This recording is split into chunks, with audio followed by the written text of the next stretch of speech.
Love this song. Welcome to Christian Fantasy Sports, right?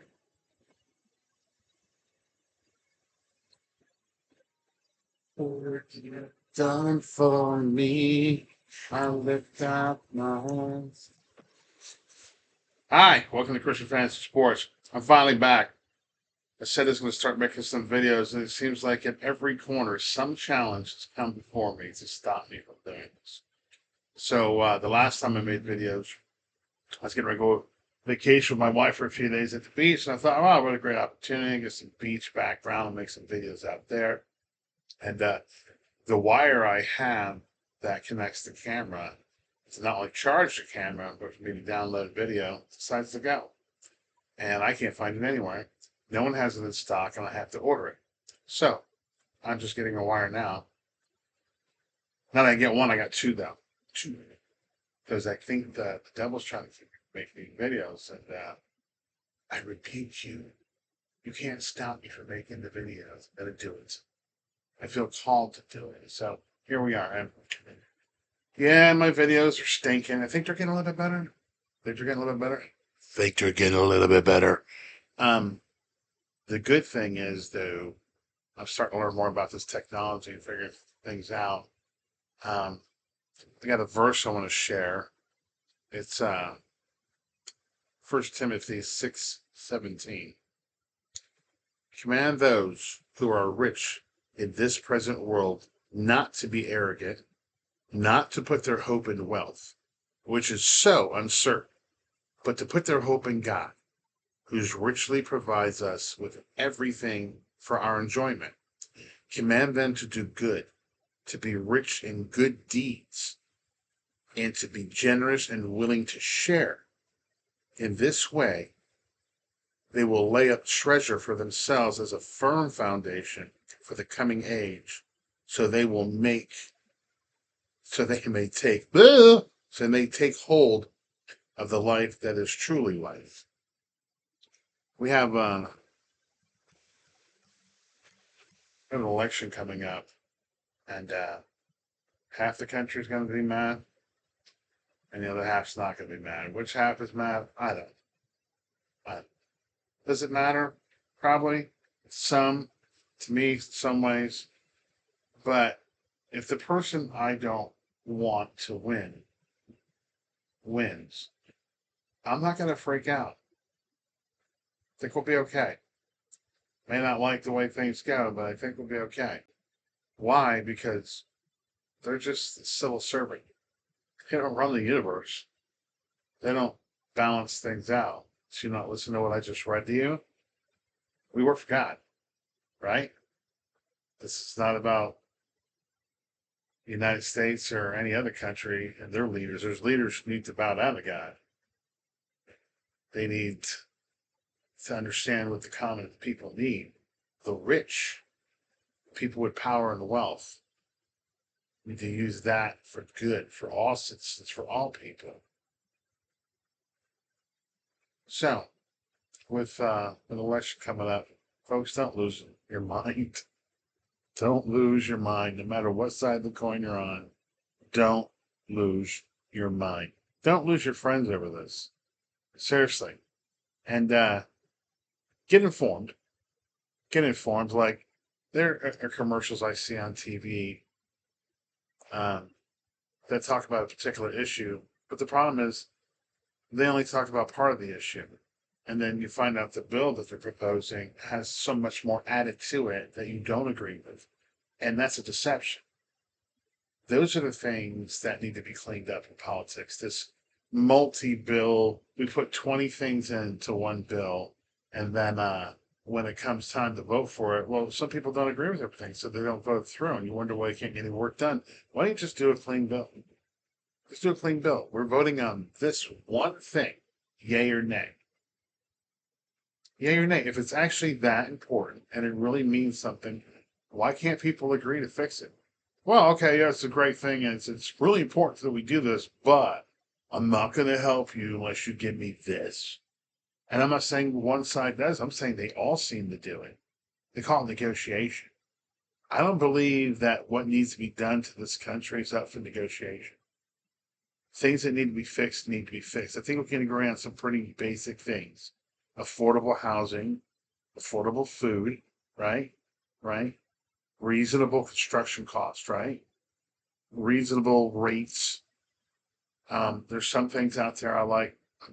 I'm curious about, like they're talking about no tax on overtime. Okay, that sounds fantastic.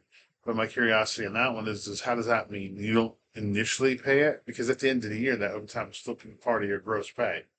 And so those taxes you didn't pay may come back and bite you. So how does that work? You don't initially pay it, or any hours you work don't count towards your gross pay. So things like that, I'd like some clarification to myself. But let's not get too wound up. Christian Fantasy Sports here. We're about God, we're about community, and we're also about fantasy football. So one thing I want to cover today is the last video I put out. I noticed that people are dropping Vidal, Kalani Vidal. Why? Why? I don't understand this. Forgive me, I was trying not to do that. The Chargers run the ball as much as anybody in football. Their offensive coordinator is a former Ravens offensive coordinator. We know how they like to pound the ball. The head coach is a former football player. They want to run the ball and play defense. Yes, they have a great quarterback, but they want to run the ball and play defense. Gus Edwards is an IR. And their quarterback in question right now, J.K. Dobbins, which is fabulous. I personally have been a huge J.K. Dobbins guy. Bit the bullet on him many times. Just after last year, drafted him, got hurt. I think he took him like in the second or third round. Gone. Right off the bat. But the guy's a walking injury report. I'm not rooting for the guy to get hurt. But if you're going to draft handcuffs, don't you think you should choose handcuffs in offenses that are going to run the ball, that want their running back to have the ball, and you have nobody behind J.K. Dobbins except the rookie? I think I want that guy on my team. And people are dropping him. Why? If you have viable people on your team, I understand that. Tyler Algier, but is he always viable? Certain teams, yeah, when they pound the ball, and they literally run the ball 35 times in a game, and it does happen occasionally. But is he viable every week? Well, no. Neither is Vidal. But man, come on. If something happens to Bijan, do you not want Tyler Algier? The leagues I got Bijan in, most of them I have Tyler Algier. I can't speak English anymore. If we want to win championships, we have to be thinking ahead of time. These are players that we have to be thinking about. Did you get Josh? I got Josh Allen on the brain now. Josh Downs. Are we late on him? I wanted to grab him, but the problem was I had too many wide receivers already. I have too many Josh Downs already. And it's hard to say that because he's being targeted heavy. And I kind of wish I had gone more in on him now because now that they went back to Joe Flacco, it's a PPR machine. You got to love that. The leagues I got him in, I'm happy to have him because I really need him. How many of you guys out there lost Rashee Rice? I lost it at 80%, not an exaggeration. 80% of my leagues. That hurt. I lost Nico Collins quite a few leagues. Hurt. Another guy you might think about too is Jalen Wright. Miami's getting back into full force. They got Tua back. They know they want to run the ball. They're going to play off of Waddle and Hill because they're not going to get those guys home run balls. So they're going to play back. That leaves these huge running lanes. If Devon Achane gets hurt, Jalen Wright's the guy to have. So if you want to win championship, you got to be thinking about these guys ahead of time. Who has Tyron Tracy on the team? I got him on quite a few teams. Why? Because he was behind Devin Singletary. How many people were out there comfortable like, oh, wow, RB1, I want to draft Devin Singletary. I got him in the first round, second round, third round, fourth round, fifth round, sixth round, seventh round? Yeah. Yeah, you didn't go pay a big premium for Devin Singletary because we didn't really know what's going on with him. Didn't know what's going on.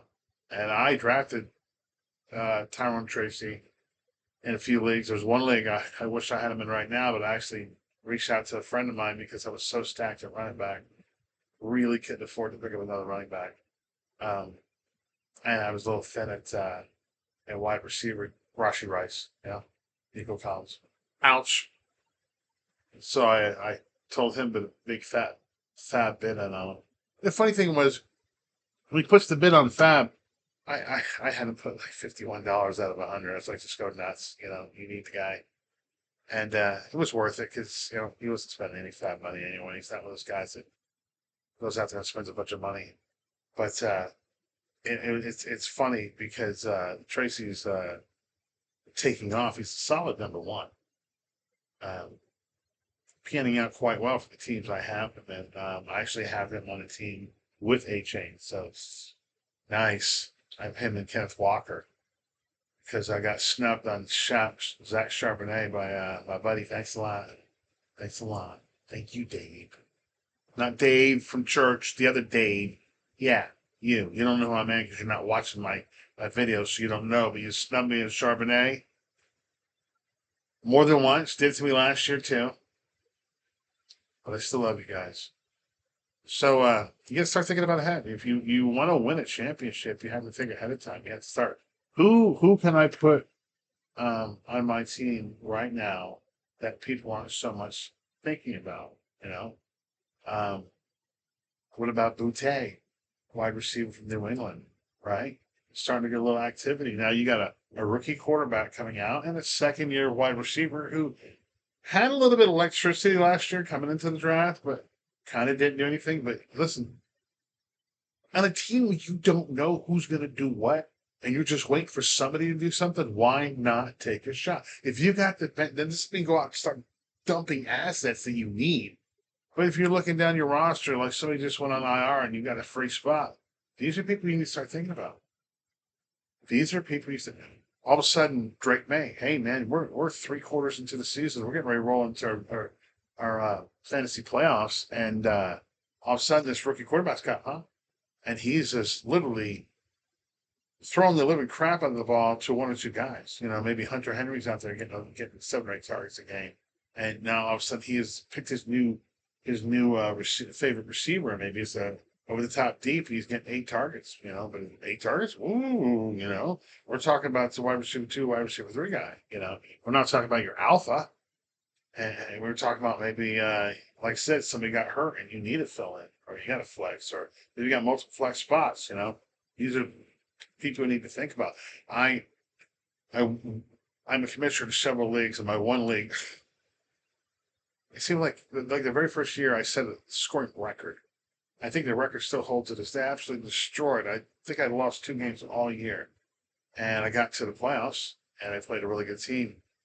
This was the year that Tony Romo throws a game-winning touchdown pass to Dez Bryant, he's inbounds by a half of a toenail. It's insane. If that guy, Tony Romo throws that touchdown pass to anybody else, if he just runs it, does anything but throw it to Dez Bryant, I win, I go to the championship, I win. But no. And we both scored. I think he beat me like 172 to 168. It was that close. And the other 2 teams were like 117 to 103. And then the next week I go off again, and the other 2 teams don't. I could have won the whole thing, but it's kind of the way it goes. The year that I did finally win it, several years later, I kept being haunted to get to that third place, get to that semifinal and lose, end up third place game. Mr. Third Place happened to be everywhere. And the one year I finally broke through was the Cooper Cup year. Cooper Cup goes off for 1,700 yards that year, 1,800, 1,900 yards, crazy. He was one of the reasons. I think it was him and Kareem Hunt. And I had several injuries going into the championship, and I was going up against my niece's husband. Great guy, great fantasy mind. And he was undefeated, hadn't lost the game all year. And I was desperate and had to put Jeff Wilson Jr. in a flex, and Jeff Wilson goes out for like 34. Ends up winning helping me win a championship. But the funny thing was, I picked up Jeff Wilson probably 4 or 5 weeks before that. Somebody had dropped him, maybe it was a bye week, I don't know what was going on. I was like, San Francisco running back, right? right? This is before Christian McCaffrey. And hey, they like to run the ball. This is the new Kyle Shanahan regime, and they're going to run the ball. So why not grab him? Why not grab him? He was still on IR at the time. I think he was going to come off. I don't remember what the deal was, but I stashed him.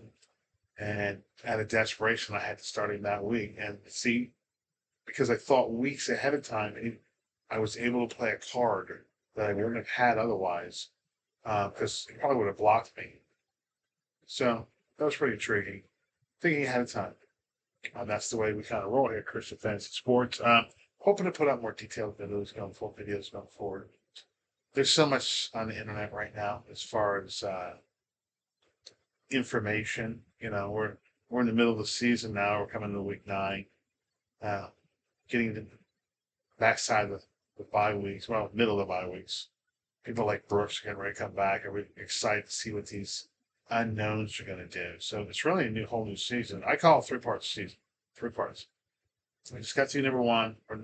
We're in number 2. Number 2 is where you got to carry yourself into position and where you have a shot at the playoffs.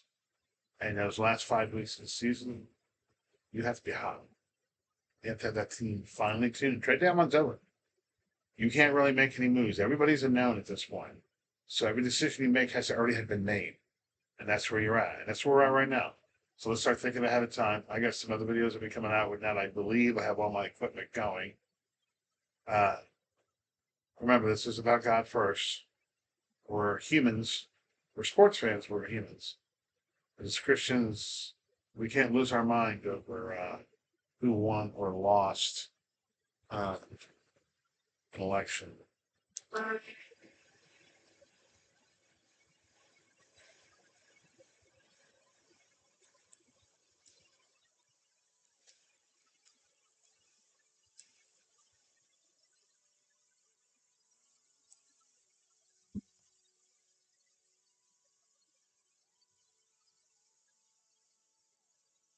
Guys, life's messy. But we don't have to live like a mess, you know. God's in control. He is our steady hand. Have faith in him. Don't worry about who wins or loses the election. We'll all be okay. Okay? Christian Fantasy Sports. It's not just about sports, it's about God. The only fantasy here is sports because God is real. Peace.